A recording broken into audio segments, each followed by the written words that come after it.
Good morning and welcome to the August 9th, 2019 meeting of the DNA Subcommittee. I'm Dr. Adams, and with me are Drs. Bieber, Eastman, Kidd, Gettings, and Sozer, and we have a quorum. You've received the draft agenda for today's meeting. Do I have a motion to approve the agenda? Make a motion. Dr. Sozer? Second. Seconded by Dr. Kidd. All in favor? It's unanimous. You've also received a draft copy of the minutes from our last meeting on May 17, 2019. Any questions or comments regarding those minutes? Hearing none, do I have a motion to approve the minutes? Dr. Gettings, second. Second. Dr. Eastman, all in favor? It's unanimous. Next item on the agenda is for accreditation and laboratory updates, and all updates today are for informational purposes only. No vote is required. And we have members of the laboratories either present or available by phone. Up first, beginning on page 5, will be the Erie County Central Police Services Forensic Laboratory.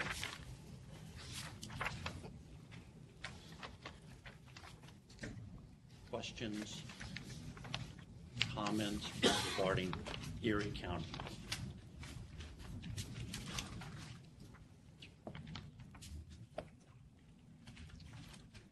Okay, hearing none. Next is Nassau County Division of Forensic Services, beginning on page 18.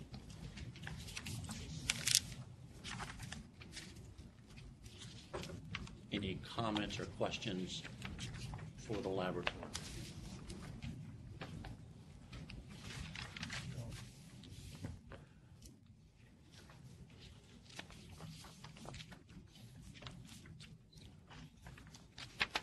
No issues.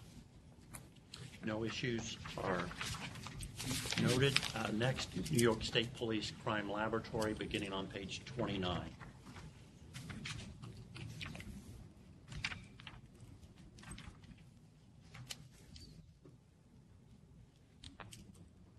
have just a couple of. Dr. Eastman? Are we doing, well, for the casework section, the only thing is, I think I ask this every time, is if there's no findings, to write in there that there are no findings instead of leaving it blank. And then I have a few questions for data bank. I guess it's, first, you're not using TrueAllele for data banking anymore? You're doing manual? We're using Global Filer, GMAP ID, manual review. Okay. Yep. How long have you been doing that? I want to say since 2015. All right. So, from going through the casework QAS document and the data bank document, yours says you don't use genetic analyzers. You use electrophoresis. Are you using FMBio? Okay. So, first Associate Director Tom Leach at the DNA Data Bank. I can't. Tom Leach, the Associate Director of Biological Sciences in the DNA Data Bank. Good morning. We asked that question. So when we were filling out the audit document in the past, we actually checked off both. And when I attended one of the NDIS conferences in December or November, they talked about this particular standard, and the electrophoresis is the one that we talked to a Clark Jaw at the FBI. Electrophoresis is the one that we should be, what they feel should be checked off as, for capillary electrophoresis, which include the genetic analyzer. The genetic analyzer was intended for other types of analyzers outside of electrophoresis. So it's been Who said this? Clark Jaw at the FBI. So it has been a confusing particular standard, but whether we check them both off or one or the other, they accept it. So I don't remember how they're doing it in the new QAS. Do you? The new ones that are coming out in 2020? It's definitely been revised. I just don't remember if they've addressed that in particular. So casework is using genetic analyzers, but not electrophoresis No. instruments. But databank is using electrophoresis. We're all using electrophoresis. I know. Yeah, right. Got the same instruments Right. listed. It's just a terminology thing that, hopefully was cleared up in the additional document, but it's definitely, we actually asked this question during our internal audit to the FBI. And they said that it has been a confusing particular standard, and they've accepted either both being checked off or one or the other, just because it's confusing. Okay. Just because the electrophoresis instruments that we use are called genetic analyzers. Mm-hmm. But I think, was that cool? there's other things like NGS and just other types of analyzers that are out there that might have been there to capture. So was genetic analyzers coined by Applied Biosystems, maybe? I don't know. Oh, okay. That was all. Okay. Thanks. I think under section 15.1, I think that there's a yes/no NA that doesn't have anything marked up for it. It's the red page numbering 111. Is that casework or database? Which Audits. Sorry, I'm forgetting what's standard. 15.1 audits.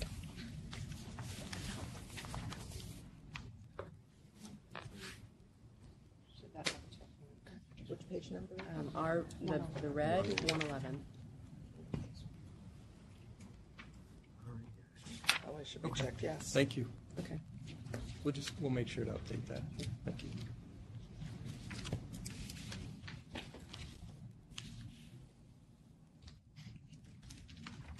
Other questions or comments? Thank you. Thank you. The last update is from Westchester County Division of Forensic Science, beginning on page 256.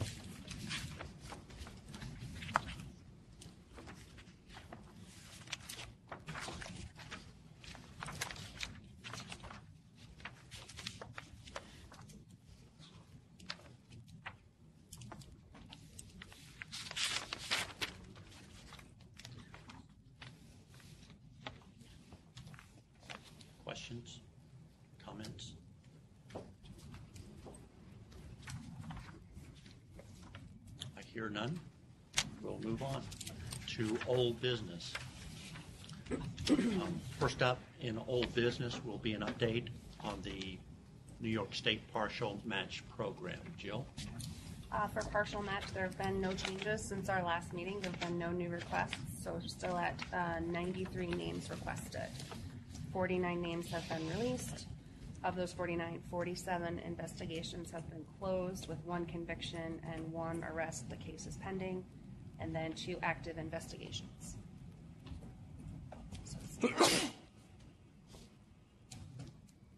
Any questions regarding partial match?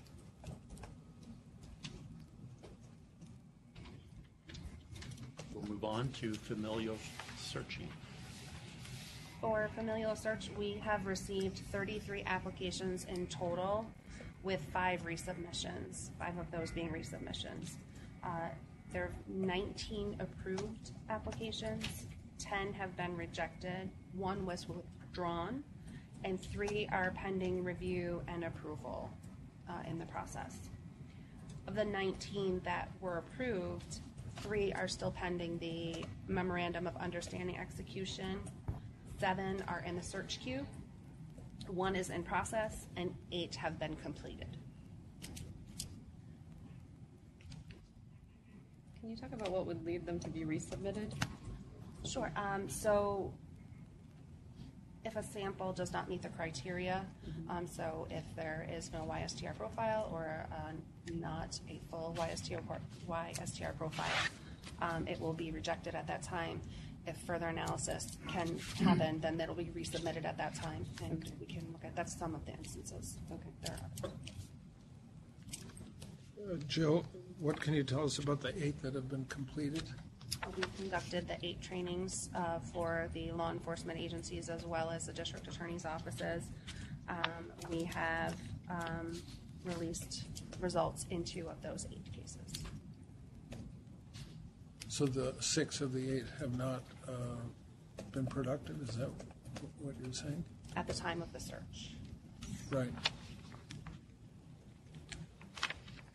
And what's the plan for researching any of these? Are you going to do it every 6 months? So after 6 months, they can apply, or they can request for it to be researched at that time. We actually notified, we sent notice to them around the 6-month mark to let them know that they have become aware. And I don't believe we have anyone that's come up yet for that time period.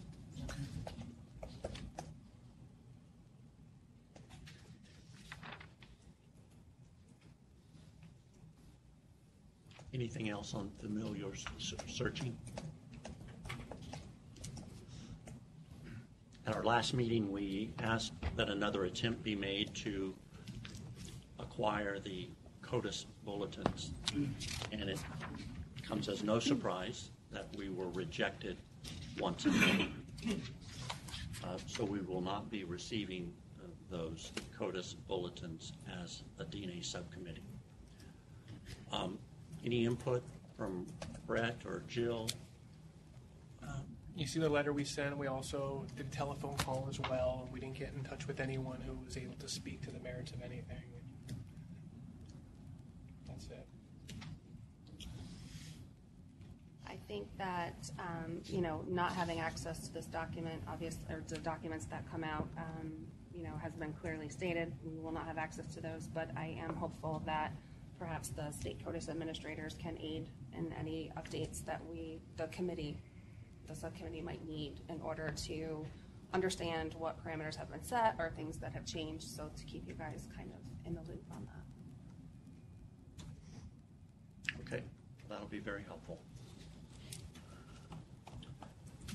Next item under old business is the issue regarding rapid DNA validation versus enhanced performance checks. The issue has come back to us from the Commission seeking clarification on the difference between validation and performance check, or in our terminology in this case, an enhanced performance check. I believe it was Dr. Kidd's motion that was made, and I thought was worded very carefully, and let me read that to you. He made the motion to issue a binding recommendation to the Commission on Forensic Science to require future laboratories and agencies wishing to conduct rapid DNA analysis on any system and or sample type to conduct an enhanced performance check and or a validation study and come before the subcommittee for review and approval prior to use. That motion was made by Dr. Kidd, seconded by Dr. Eastman, and it was a unanimous vote. 2 issues I see here.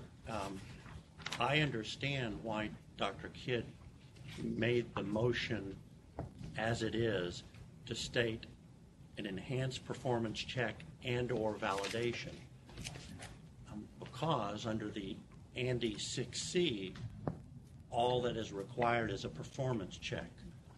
We, this subcommittee, ask that any future agencies wanting to use the ANDI 6C also perform the enhanced performance check as modeled by the OCME. The reason validation studies are found in this motion is related to any other instrument that may require validation and not a performance check. That's my recollection and understanding, but I want to throw that out onto the table and let the committee members speak to that. We only spoke of enhanced performance check for the ANDI 6C and likened it to the work that the OCME did for others to come in behind them using the same instrument. My understanding, it seems like there's some confusion here, because in reading Tim Kupferschmidt's letter, the commission's approval was limited for mass disaster victims. I'm going to hold off on that. That's our next item okay. On old business. I want to just focus on the motion made by Dr. Kidd related to enhanced performance versus validation. It's really performance versus validation, but we coined the term enhanced performance because we're suggesting we are requiring laboratories to perform it as the OCME did on the Andy 6C.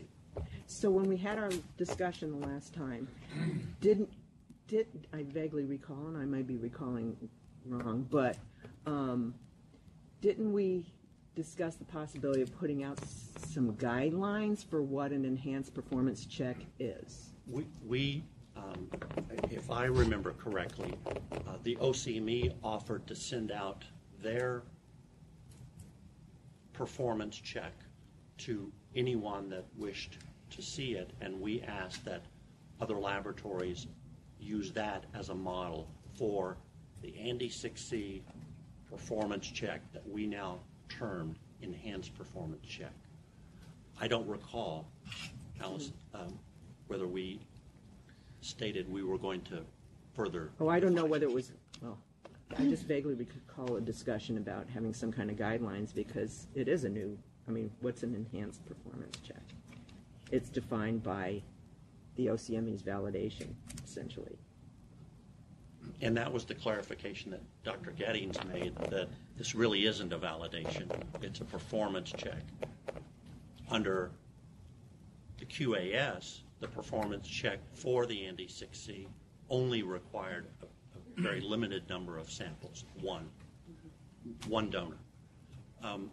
We and OCME chose to go beyond that. We appreciated that effort, and we want to see that in future performance check for the Andy 6C. And is that for accredited labs? Or what was the wording? There was some specific wording, I think.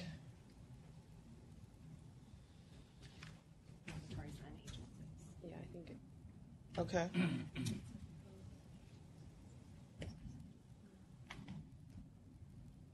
any lab or LEA present.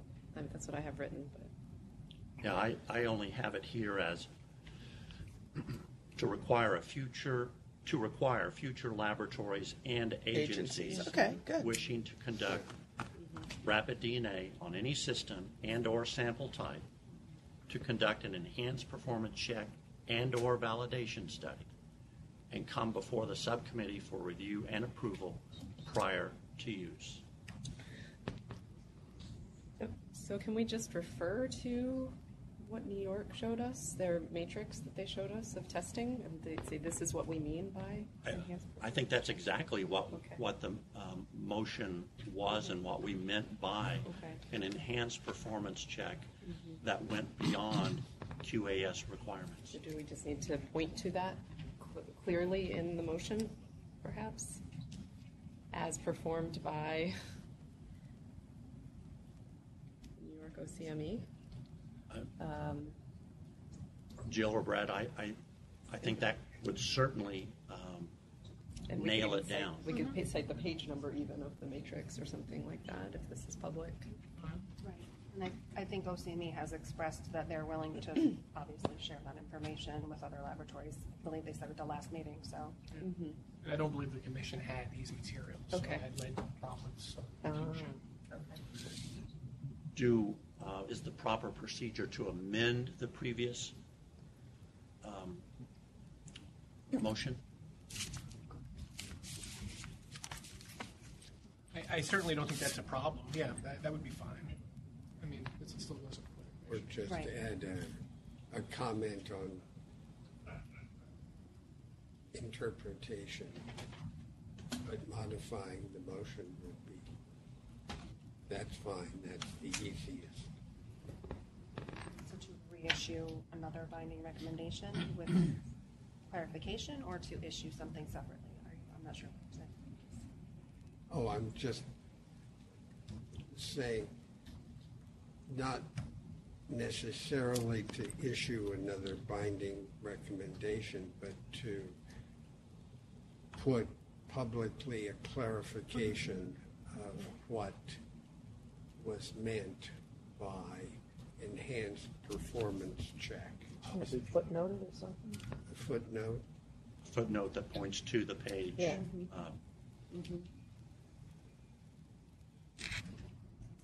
So I'm not really sure if Whatever would be legally.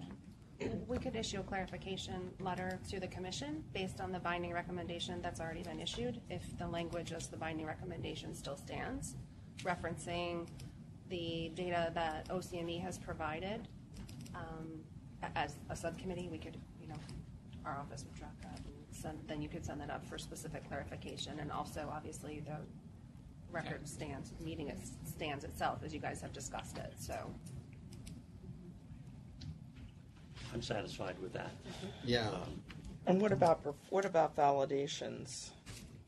Well, the reason I believe, and Dr. Kidd, you should probably be speaking here, the reason I believe he used that terminology is the motion wasn't restrictive to the Andy 6C. It could include something beyond that and may in fact require a validation versus a performance check. So do we need to provide the minimum parameters for a validation? We've given an example of an enhanced performance check. Well, I think QAS provides that already. What if the samples aren't going to CODIS?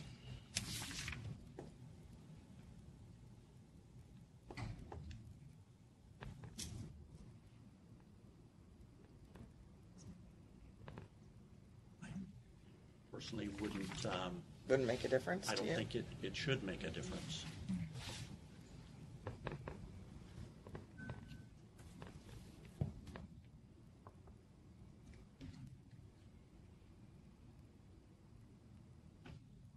Does somebody have handy what the validation?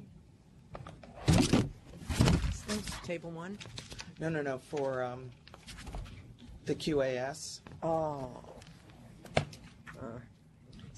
Well, we got it in our. Well, I don't have the 2020. I don't think on here. 2020 is going to be coming up soon, but yeah, we have the QAS right here. That's standard 8 of the QAS. So I do happen to have the rapid addendum open, Under and the under subtopic? validation, it just points to the QAS. Yeah. Right. So Which is there's no additional information. sensitivity, specificity. It's 8.7 for forensic Yeah. and 8.8 for databasing.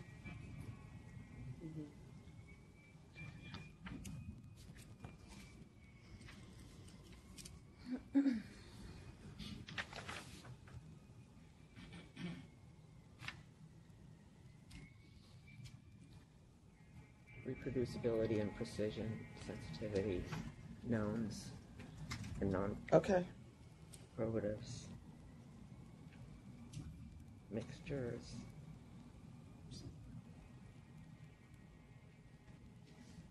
What else? It seems Accuracy. like we're giving them these options, right? The enhanced Yeah. performance check, this model, or validation if you want this model, and give them some leeway. But then they're presenting it before us and saying, "Is this Yeah. adequate?" Right? So there's still a point at which we can. But to minimize sending people Sure. back to, well, Sure. you missed something. Sure. So maybe perhaps if somebody was to bring that, we could look at it ahead of time and give some feedback individually to that organization. I'm not sure I that's don't know if we can do appropriate. that, though, because the public officers? Well, no. Isn't validation pretty well understood? Okay. I mean, we can also footnote validation to the QAS. Yeah.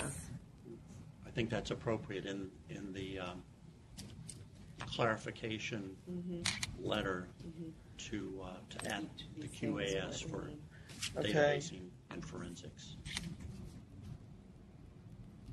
This, regarding validation. this raises an issue on seeing before it's sent out the final version of a letter. There have been some where it's sort of over our names, but we didn't see the actual final wording. Not that anything was wrong, just I mean, sort of. can changes be made even though at that point? It seems like we If have it- to make a decision here about what a letter is going to say, right?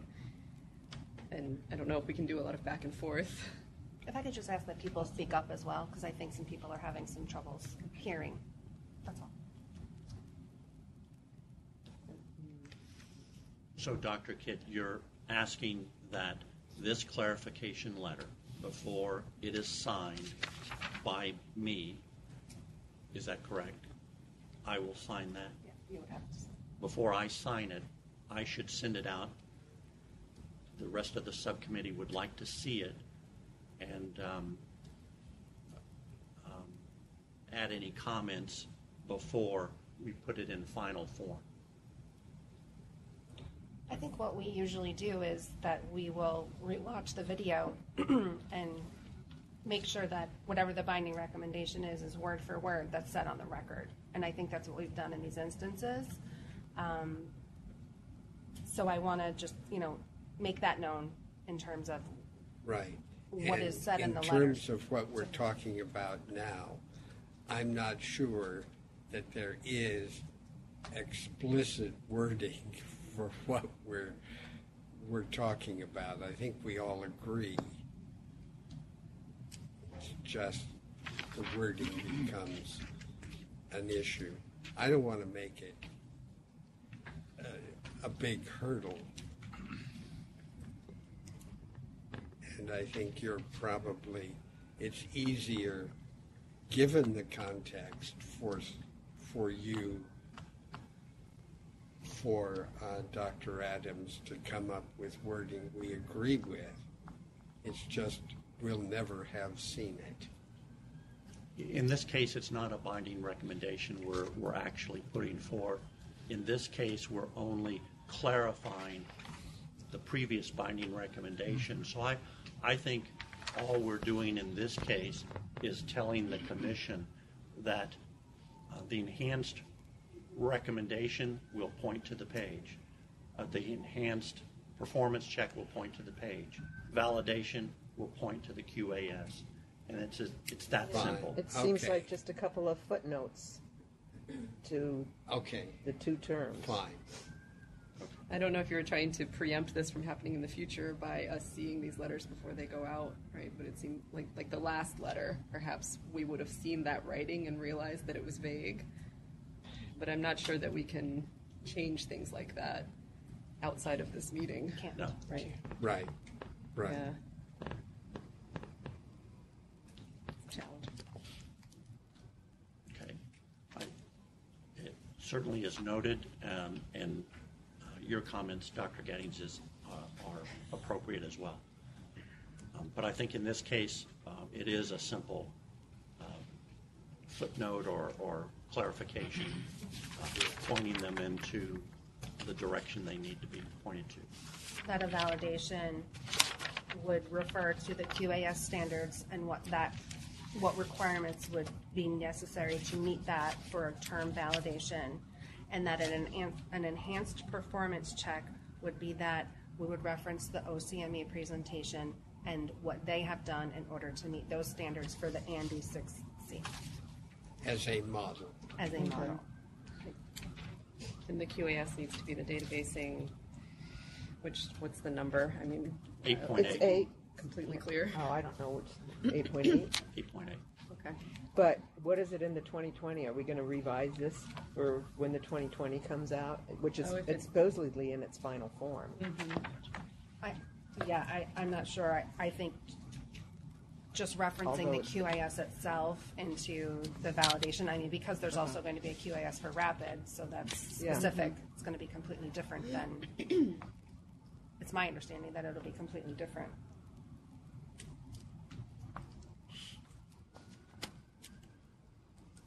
And I think we should just keep in mind, Allison, just to piggyback off of what you said, that I think that the organization would determine the number of samples that would be required.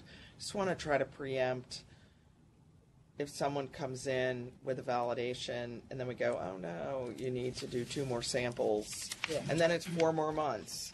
Then when they come back in again, and then we say, oh no, but just 1 other sample over here, it's 4 more months. You know, that's a long time for people to wait. You know, that if this can be expedited somehow, just that whole the process is just so drawn out.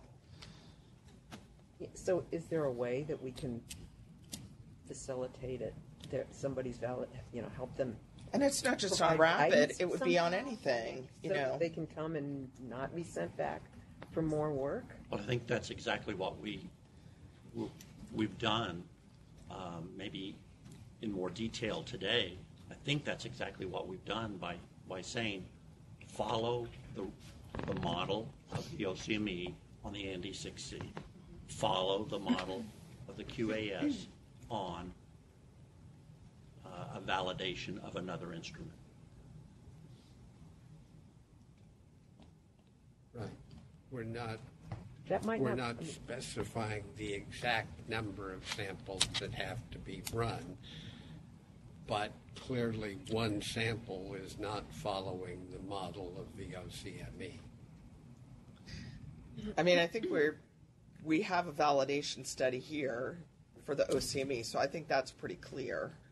You know, somebody went in and did that same validation. Enhanced performance check. Sorry, the enhanced performance check. It'd be pretty clear. And if we said no, we didn't like it, then I would be sitting here saying, "Well, you told me to do this. This is exactly what I did." So. Dwight, you're referring to this enhanced performance check being specific to the Andy 6C, but the memo is from the FBI memo is about an NDIS-approved rapid DNA system, right? So I don't know that we want to specify. We're only talking about Andy. That's a very good point. Yeah, that's a good point. Okay. So would we say the enhanced performance check would be for any NDIS-approved rapid DNA system, or might that vary with the system? I mean, we don't know what that might include in the future, right?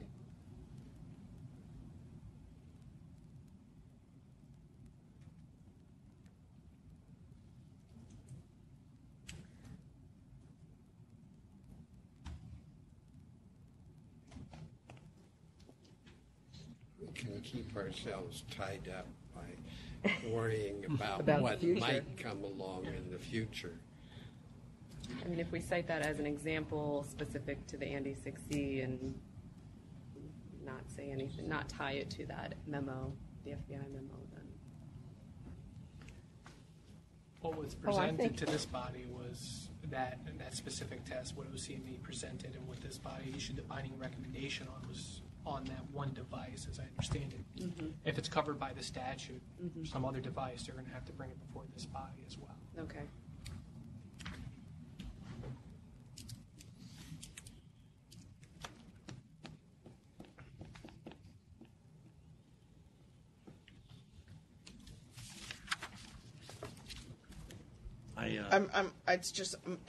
My comments just in general about new technology.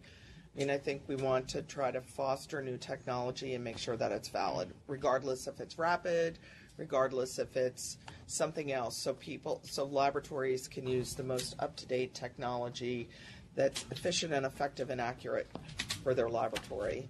And just however we can, as a committee, help facilitate that so that it's not a huge hurdle, that they're not sitting in the lab saying, I'd like to bring this new technology on, but it's going to be a year before I can do that because I have to wait 4 months and I have to wait 4 months again. Somehow that we can expedite or that process. That's all I'm saying in general, even outside of rapid DNA. Well, based on Dr. Gettings' comment then, I think to meet that, it would be helpful that the enhanced performance check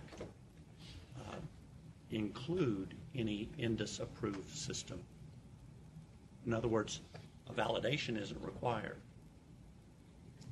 It's just a performance check, and in our case, an enhanced performance check. The motion made by Dr. Kidd was not specific to Andy 6C. That's all that we had before us. But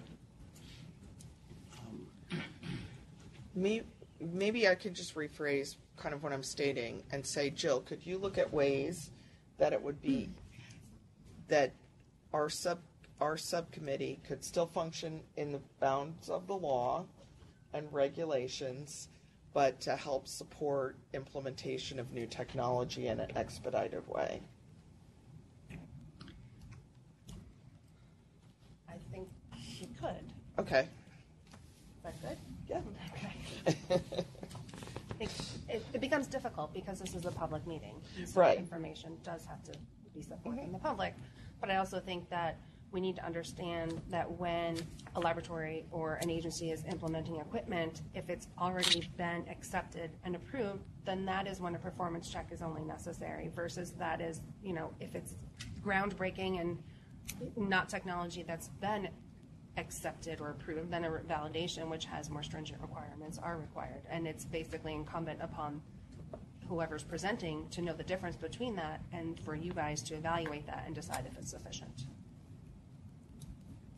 in our comments to the commission, can that statement be made to clarify that this previous binding recommendation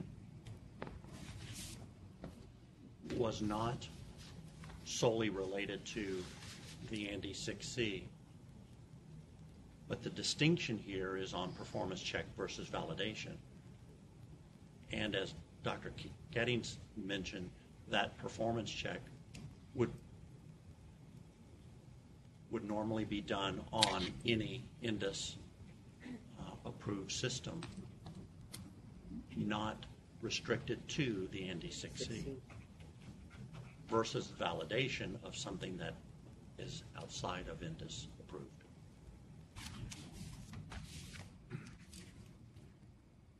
So can't we put "and disapproved system" or footnote "system"? Well, I think that what we have concluded here is that our binding recommendation stands as is. We're providing clarification of what we meant when we said, provided the recommendation, or the binding recommendation. And so, and again, it was Dr. Kidd's carefully worded motion that made that distinction, performance check versus validation. We're trying to provide clarification on when a performance check is done versus a validation. And I think the distinction comes down to INDUS approved versus something outside of that. Well, it doesn't even have to be "and disapproved" if you're not participating in CODIS with it. I mean, it can take a long time for INDUS to approve a perfectly good system. And I think the idea here is that we would take that into disapproval to mean that the system has been validated at some level, and so beyond that, Developmental validation. And Right, we're only looking well, for performance check at even that an point. internal validation would have needed to be done by someone, right, to submit the package, I think. So, right, so we can lower our requirements based on the end disapproval regardless of how the lab is going to implement it. Not to complicate things further, but when we talk about end disapproval, that's also a sample type. So Andy 6C is end disapproved on reference samples, right? And our wording, Also included sample type. yeah, Yeah. so the Andis approval needs to be reflected in sample type as well. Well, I don't want to leave Jill and her people hanging if what we've done is unclear.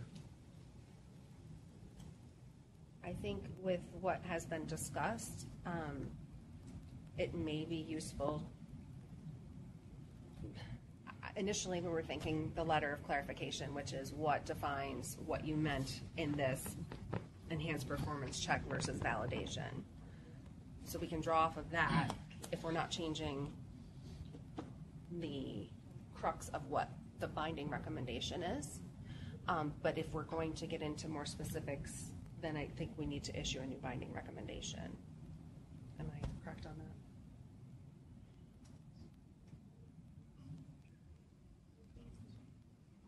Personally, I think the binding recommendation is well worded. Yeah.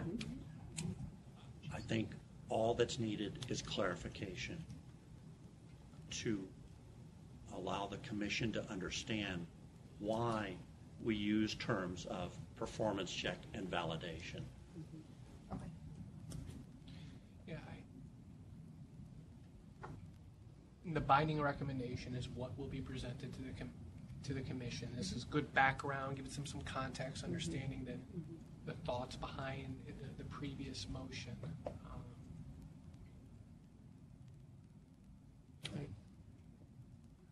I don't see a problem with that, nor do I see a problem if there was a desire to do an additional motion, but I don't think that's necessary. Right, I think just a memo, a letter to the commission stating that the binding recommendation stands as it is, with the clarification that the definition of the terms of enhanced performance check would be referencing the OCME as a model and what they have done, referencing the material that they presented in front of the subcommittee, and what you guys felt was appropriate for an enhanced performance check. And then the terminology of validation would be referring to meeting the standards of the QAS. I don't know if it's valid to reference a specific section or not, again, based on the fact that rapid QAS will be different. So just referencing that a validation would a successful validation would meet the requirements as set forth by the QAS. Is that appropriate? Do we need to distinguish why some technologies and sample types would fall under one versus the other? I think that would be helpful. Yeah. Yeah, if the enhanced performance modeled after the OCME would be appropriate for any And disapproved. equipment that had already gone through a validation.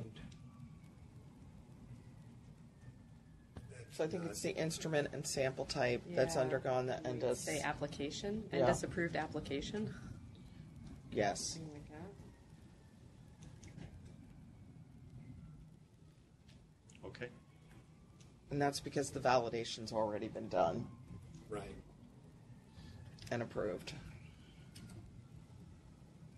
The developmental validation was done and approved.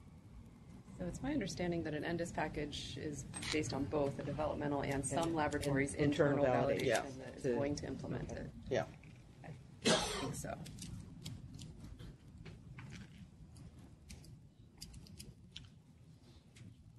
Anything else on this topic? Okay, Dr. Eastman, now we'll get to the next item of old business, and that is somewhat related, since we're still talking about the OCME, rapid DNA.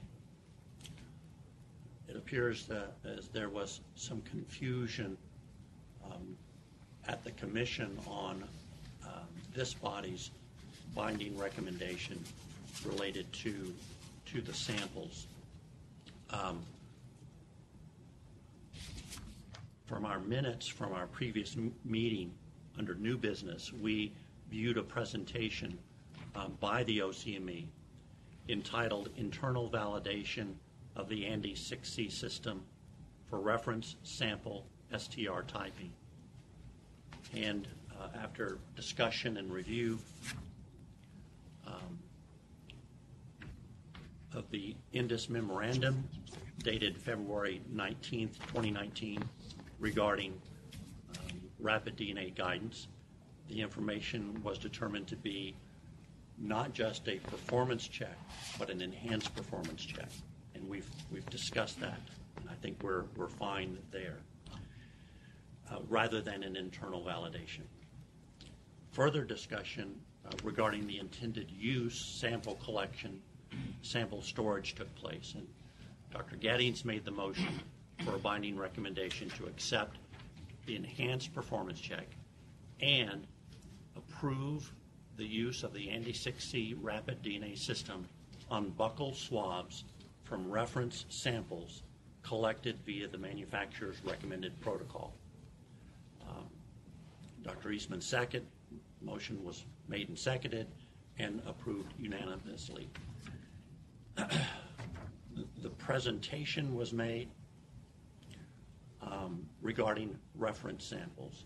The motion was made, seconded, and approved regarding reference samples. I don't believe there was any discussion at our last meeting that limited the use of the types of samples that could be performed other than reference samples. It wasn't limited to a particular kind of case or mass disaster or anything else. Missing persons. That's my recollection based on my review of the minutes, and but I'll put that out there as the commission has come back and limited in scope the kinds of samples that can be analyzed by the OCME, which I don't believe this body intended. Well, I mean, from the statement here, they limited the application of the that they can only use buccal swabs for mass disaster victims. I mean, why can't you use them for missing persons? Or, Right. We didn't restrict it for a particular application. I don't know where this restriction came in. Right. I remember it was clearly a reference sample, but there was nothing about what it was a reference for. Could be a reference for mass disaster, a reference for missing person, anything else that could come A up. reference for a case.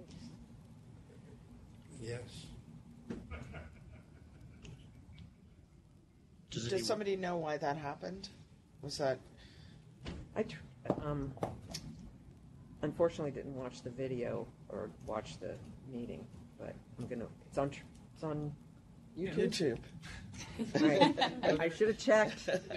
There was a lot of dialogue during the commission meeting with respect to the uses of this technology, and OCME was brought to the table, and there were questions about what the intended use was. And I think during that conversation, that's where the ultimate vote by the commission morphed into the purpose as it was articulated. And then, of course, there's been the subsequent correspondence back and forth. And now the idea is to get a clear indication, and I think we have, that it's referencing reference samples not tied to a specific application or set of circumstances. And to bring that back to the commission, and make sure that they understand what they're voting on, what the binding recommendation by this body was. In this case, I think the binding recommendation should stand. Yes. Yes. And just a simple clarification be made that this body did not intend to limit the application. We were simply limited to reference samples.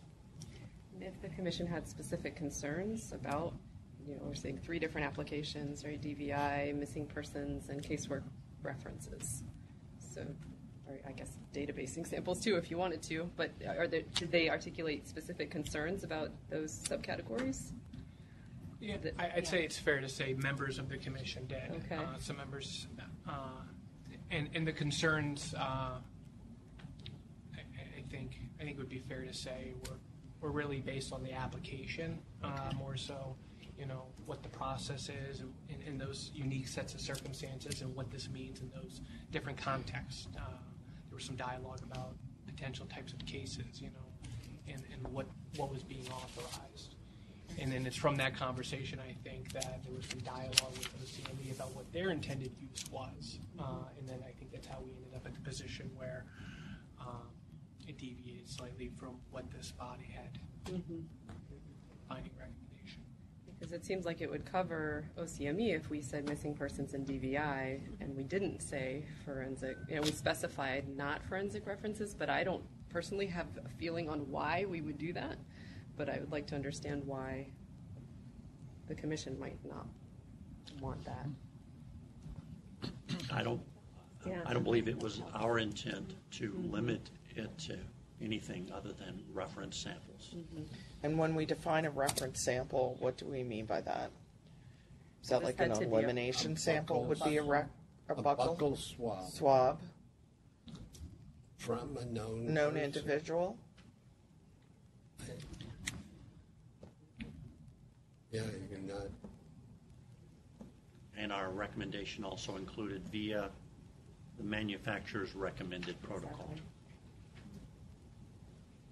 And I think it was using the manufacturer's swab, too. That's the protocol. That's Yeah. the protocol. That's the protocol. Regardless of the question that's being answered. There was no limitation. Do we have that? What we sent, that binding recommendation, is that in our package? It's not anything in your materials, but we do, I believe, have a copy of it with us. Okay. Secretary. Can you just read that? Dear Commissioner Green, at the May 17th, 2019 meeting of the DNA Subcommittee. Can't hear you. At the May 17th, 2019 meeting of the DNA Subcommittee, the subcommittee reviewed the New York OCME's Department of Forensic Biology validation entitled Internal Validation of the Andy 6C System for Reference Sample STR Typing. After much consideration and review of the ENDIS memorandum dated February 19th, 2019, regarding ENDIS-approved rapid DNA system guidance, the information provided was determined to be an enhanced performance check rather than an internal validation. The subcommittee voted to issue a binding recommendation to accept the enhanced performance check and approve the use of the Andy 6C rapid DNA system on buccal swabs from reference samples collected via the manufacturer's recommended protocol by the New York City OCME Department of Forensic Biology. That's it. I mean, that one even clarifies the previous conversation we just had, but if you look at the two of them together, it's, I think it's kind of clear what we were talking about, but okay. I have nothing further on this issue unless anyone else does.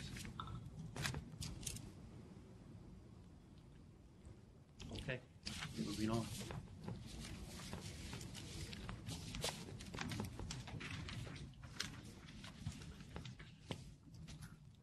Next up would be laboratory disclosures. No vote will be required. These will both be for informational purposes only. And again, we have members of the lab either present or available by phone. First up will be Suffolk County Crime Laboratory, beginning on page 282.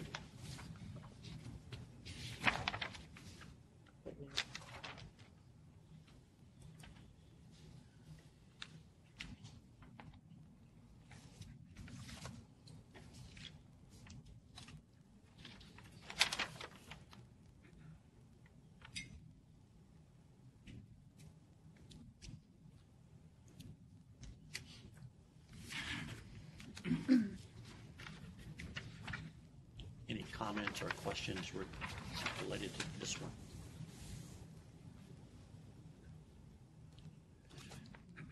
Hearing none. Next is the New York City OCME Department of Forensic Biology. That's in the late material, beginning on page 290.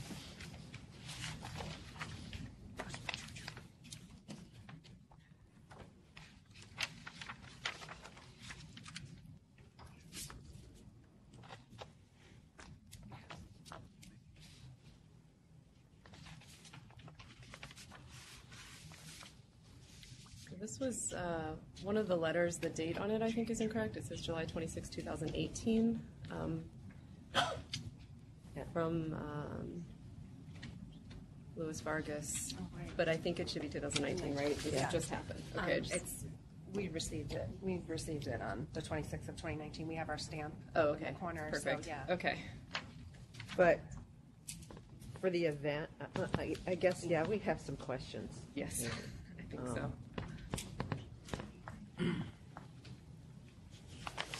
Well, so it happened a year ago. They detected it recently.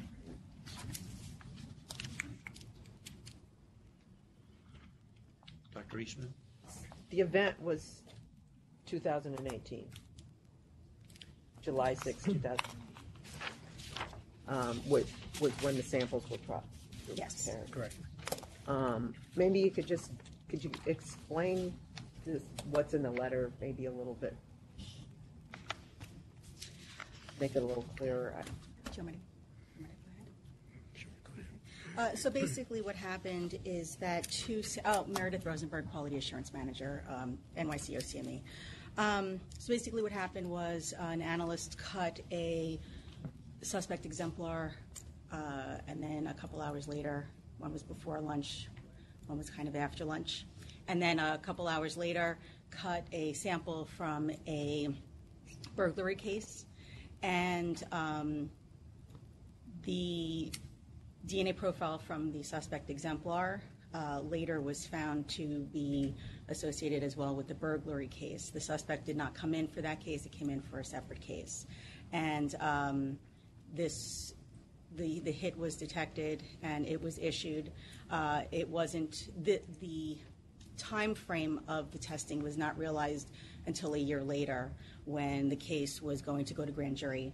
And so the cases were examined, as is our lab protocol, to make sure that there's nothing amiss with the hit. And in this instance, the hit, the fact that the samples were cut one right before the other, even though there was a 2-hour time lag, we felt an abundance of caution to alert the district attorney's office so that they could maybe assess it before the case went to grand jury. So were the samples extracted together? No. Oh, okay. They were just cut together. That's the link. Correct. Okay. Interesting. They were cut together? They were cut 2 hours apart. 2 hours apart. Sorry.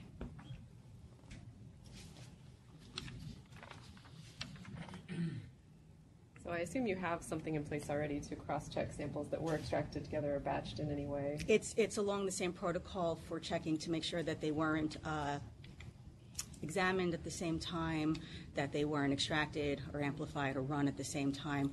We also check to see if the same NYPD members have vouchered the evidence, submitted the evidence, because all of these things in the past we've seen could potentially lead to DNA profiles from different cases being the same. So is this the process before? At what point do you do that process? You were saying before grand jury? No, that process should have been done at the time that the hit was detected, but in this case, the reporting analyst and the technical reviewer did, well, at least the reporting analyst no longer works with our agency, so we couldn't ask him what his process was for vetting the case. But the technical reviewer did note that he had checked everything but that the samples had been cut or examined on the same day. So the report was issued, the hit was issued, and so that's what happened in this instance. Is it definite that the two are not related? No. But in an abundance of caution, we decided to alert the DA's office. Is there anything else about the two cases that could support their being related or support their being unrelated? There really is nothing concrete to support or deny that these results are correct. What were the sample types for the burglary? What was the sample type for the burglary? The sample type for the burglary was a swab from a windowsill, so I'm assuming it was a point of entry. And then from the sexual assault, what was the sample type? The sexual assault sample was the suspect exemplar. Ah. So was the swab from the window a mixture? Yeah, yes. There was a major donor and a low-level minor mixture. The major contributor was determined by star mix. That's how it was deconvoluted, and in our eldest, we were able to see that the profiles matched. So the major was the exemplar. Yes. And so you have a question sample that's cut first or processed. Do you cut the swab? The suspect sample was cut first. The suspect sample was cut first. Okay. Is there something on the technical reviewer's checklist that states they should have done this, but they didn't? So that's a very good point. As part of our corrective action for this, we've developed a checklist to address that. So there are checklists for reviewing case files, but there's really just is it a hit is one of the things that we check off. We have now created a separate sort of subcategory for that, so that if it's a hit, is it a cold hit, is it a warm hit, have you checked the following things before? So we basically just took what's already protocol in our manual and put it bullet pointed on as a checklist, so that people will never forget to check all of the points again. Which case? I don't know. Did the suspect in the sexual assault match to the sexual assault? Yes. And that's the case that was dismissed? What was dismissed? No, the sexual assault case, I don't know if that was dismissed or not, but that hit was, bless you, that hit was sort of anticipated because he was the named suspect and that his sample came in for comparison to that case. The burglary case has been dismissed based on our alerting the DA's office to this. So there's a reference sample that comes in, a suspect. That swab is cut? Yes. Using scissors? Yes. And then there's a burglary case that comes in, and that swab is cut? Yes. And there was only a single profile? From the burglary case was a mixture, and the major donor was deconvoluted by star mix. And the major donor was? The suspect exemplar profile. And it was blood? It appeared to be blood or touch? For the touched item, I do not believe that there was any indication it was blood, just a touched item. And are the scissors, what's the protocol for cleaning the instruments? Our protocol absolutely references that you must clean your bench space, put down clean paper, and definitely clean your cutting tools in between. You should definitely be cleaning them as you start for the day, and in between each cutting that you make, even if it's within the same case, we really have to clean. If you're cutting even stains from the same item, you should really be cleaning. So it's cleaning, constantly cleaning with bleach and ethanol. And that was done. We don't know because that analyst who actually extracted it, she doesn't. They don't work for the agency anymore either. So you cut your buccal swabs before you process them, all your references? In this instance, the analyst was cutting various different swabs during the day. Some were evidence samples related to various cases, and some were buccal samples from other cases.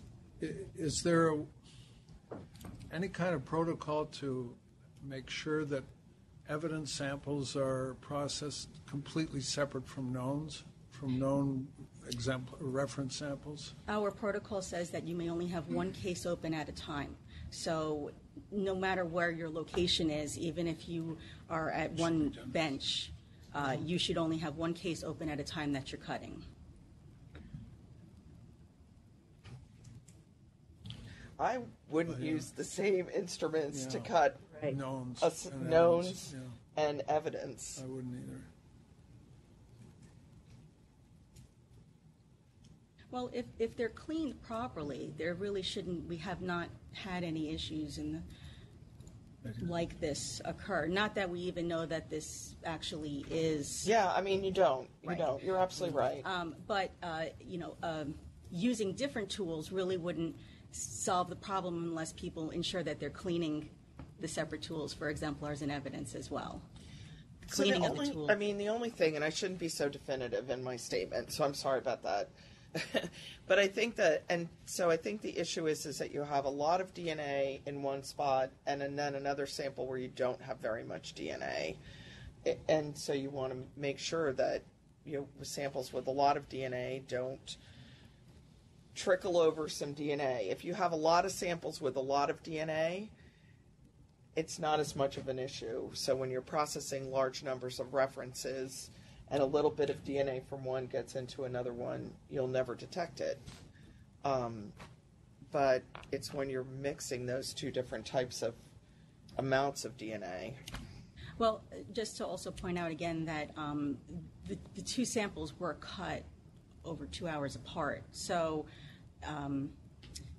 we don't really know what. Was there anything done in between? No. Okay. But we did check all samples that were cut prior to that from this analyst and after, and there were no other issues detected. From what time frame did you check? For the entire day. Okay. So that would be from. That's fine if it's that day. Okay, I was yep, wondering it was- if it went it was that farther day. in time. So just on another point, the burglary evidence, dismissing it as possibly a lab error means there's no DNA evidence usable for that. There was one other sample in the case, another touched item, and we did test that just to see if there was something that could corroborate or deny what we had already obtained, and that sample was insufficient for testing. So that's not unusual for a touched item property case, especially when there's no suspect associated. So yes, that sample we said cannot be used for comparison purposes. And there was a minor profile from the swab on the window also, right? But that was not. Yeah. They're no longer there. I don't think so. Minor as a mixture. Could ask, but I didn't get that impression. Meredith, the person who did this work, did you say that he or she no longer works at the agency? Correct. Was that due to an adverse personnel action relating to this incident? No. Okay. And there was no other evidence in this burglary that could, non-DNA evidence. No. As far as we know, so the two items that were submitted for this case were tested, and once we alerted the district attorney's office that we were unsure if these results should be used, they investigated on their own, and they did find that the defendant had a good alibi, and so that in addition to what we reported to them, they dismissed the case. And I would make a suggestion that they just look at all the protocols to see if there's any other place where you have high copy versus low copy, where there could be carryover on something like that. I think that in practice that's really hard to do. I mean, you could even only be processing evidence samples, and you You're could right. get Yeah. something very low and very high right next to each other. But I think the quality assurance aspect of it is what. That it has to get checked. Everything has to get checked right before this would go out. Other questions? Is there a checklist that's used For when they're checking that off? that they cleaned which part? When they're evaluating the evidence?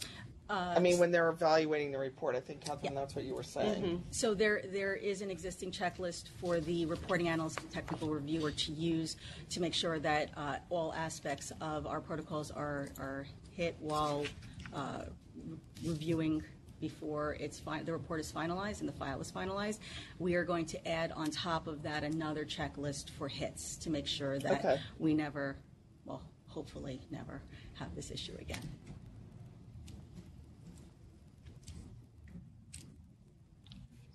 Anything else? Just a comment that I think under the circumstances, the action you took is appropriate.